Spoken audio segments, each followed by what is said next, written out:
Hello guys, my name is Ranjan and this is the part 4 of our series 76 jQuery library methods to make you a jQuery Pro. In the previous tutorial we talked about some basic methods to show and hide, which are show, hide and toggle, along with basic animation that you can use with these methods. So next methods, which are fade in, fade out, fade toggle, fade to, slide up, slide down and slide toggle. So these are 7 different methods by which you can show and hide an element on the web page along with some fancy animation. So in this tutorial we'll talk about what animation you can apply and also how you can use these different methods. Let's get started.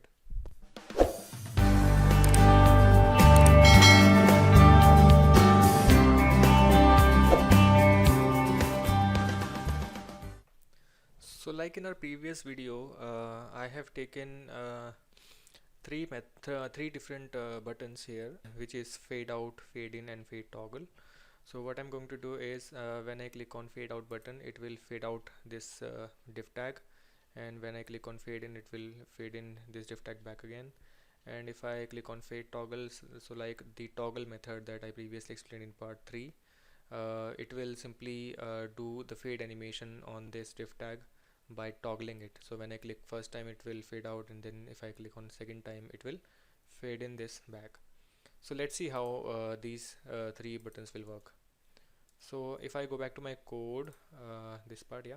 So I have three different buttons I've already added to my HTML, so nothing fancy here. So I've also added different class, fade out, fade in and fade toggle to all the three buttons, and then we have the div tag, which is class is equal to box.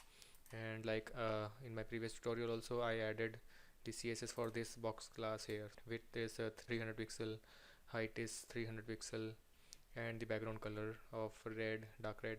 And I've also added margin top, so you can see that there is a little space between div tag and the buttons, so they are separated out from the div tag. So in my jQuery, what I'll write is dollar dot fade out dot click function.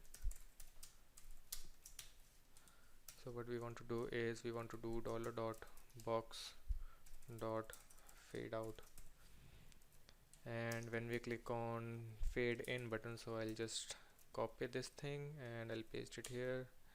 And if we click on fade in, so box will fade in. So let's see how this works. So if I go to my browser and if I refresh this web page again, so if I click on fade out, so you can see that div tag has faded out, and if I fade in, so it will come back. So instead of shrinking to the corner like show and hide, it is simply just fading out and fading in. And also to demonstrate this using fade toggle, like a single button doing both fade in and fade out, so I'll use fade toggle dot click function. So this will fade toggle. So when you click on this third button, fade toggle, so it will do the toggling of the div tag using fade animation.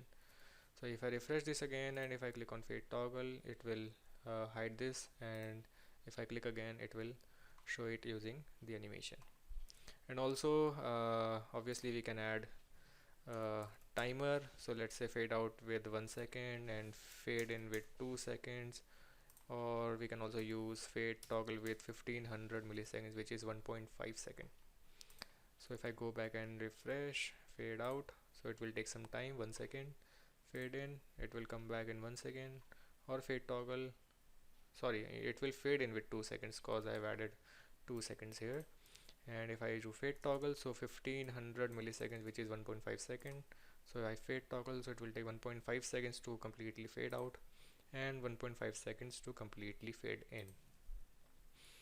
And when I refresh the web page, you can see that this div tag is already visible. So since fade property also works on the display of the CSS property, so if I already do display as none, so I do not want to show this div tag when the page loads, so it will not be visible. So I have refreshed this. So and if I click on fade in, so it will fade this in, and if I click on fade out, so it will fade that out. Or if I refresh the web page, if you click on fade toggle, so it will toggle as per the initial state, which was display none. And if I fade toggle again, so it will hide the div tag as it was already visible. So I think this part is pretty much clear. So this is a simple demonstration of these three methods.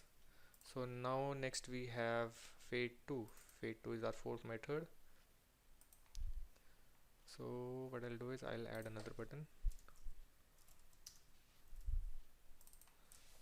fade 2, fade 2. Okay, so if I click on fade 2, so I'll copy this again, paste it, fade 2, fade 2. So fade 2 method actually takes two arguments. One is the duration of the animation. So what duration do you want to apply to the animation?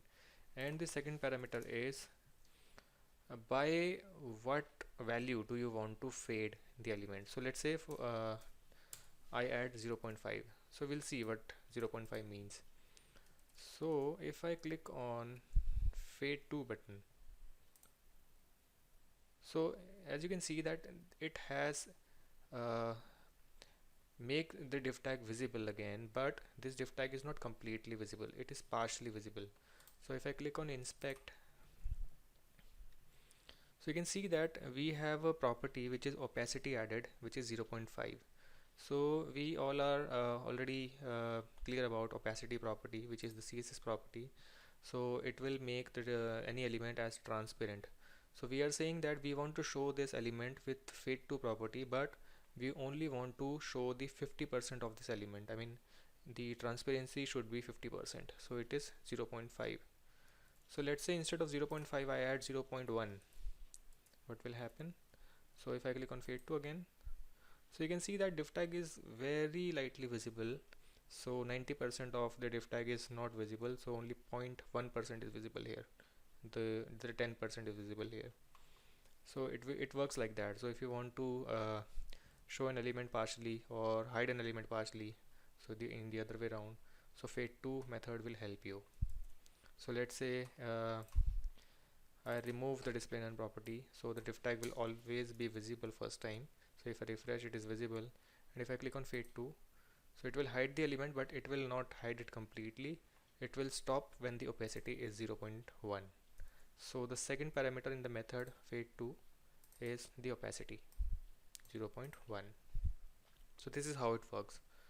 So we do have some examples where we can apply this div tag. So let's say you have 5 different images and you click on one image, or let's say you have 5 different images but you want to make the any of the image looks like that image is disabled.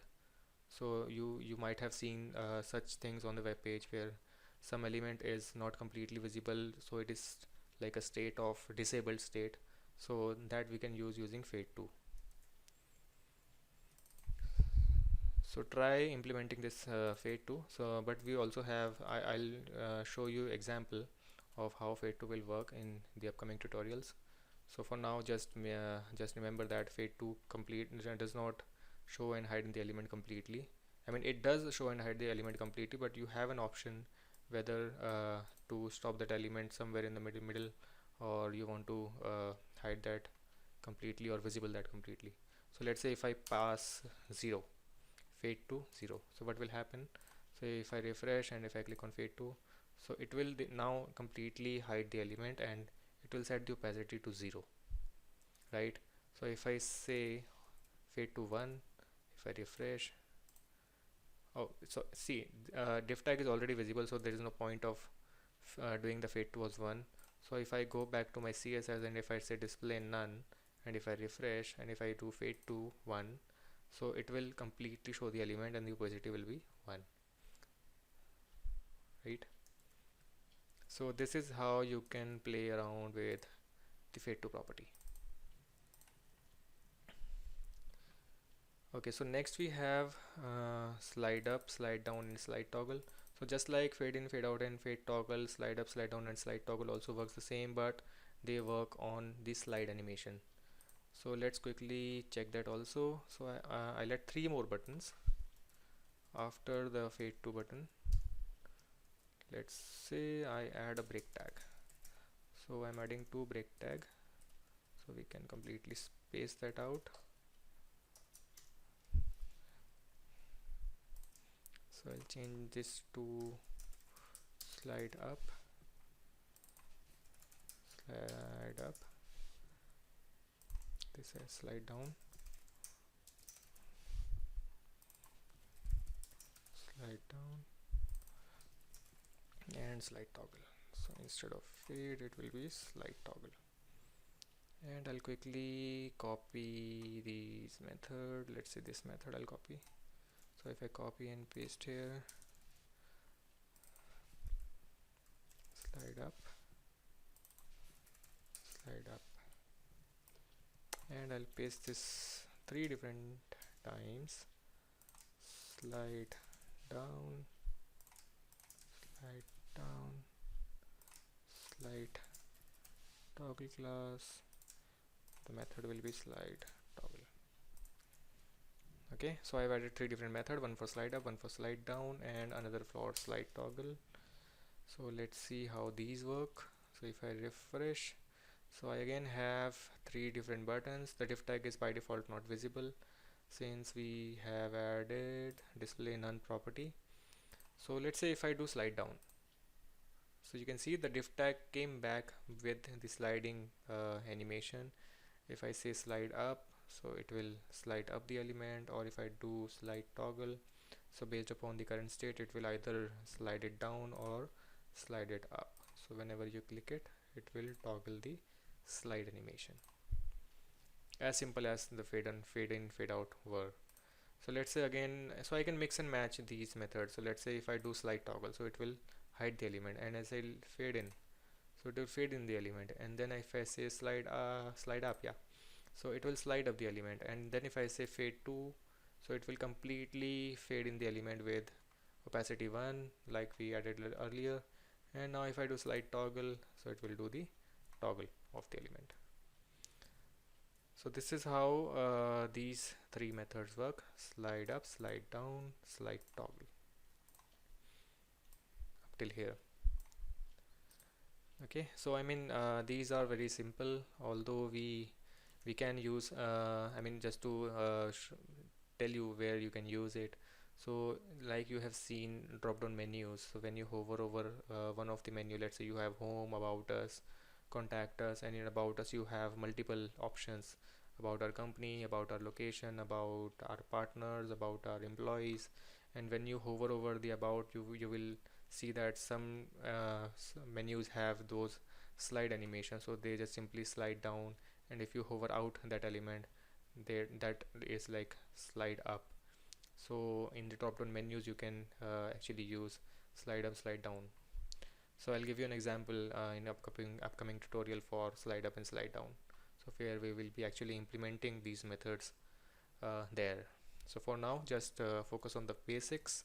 So these are the very basics that we have just seen here for all the different methods. So just to for your information, these methods, fade in, fade out, fade toggle, or in the previous tutorial like we saw in the part 3, the methods were show, hide, and toggle. So all these methods do come with a callback. So what actually callback is, I will be talking about the callbacks in my 6th part of this animation. I mean the 6th part of this tutorial. So like in the series next we have animate. So animate also comes with the callback of the animation, since animate again is used for animation like the name suggests. So after the animate is complete, I will be covering the callbacks of all these methods along with animate, where we will see how callback works and how you can implement that callback in jQuery. So I think that's it for this tutorial, guys. And if you really like the video in this tutorial, don't forget to like the video and do subscribe to my channel if you want to stay updated with all the upcoming videos. So thank you guys, thank you so much.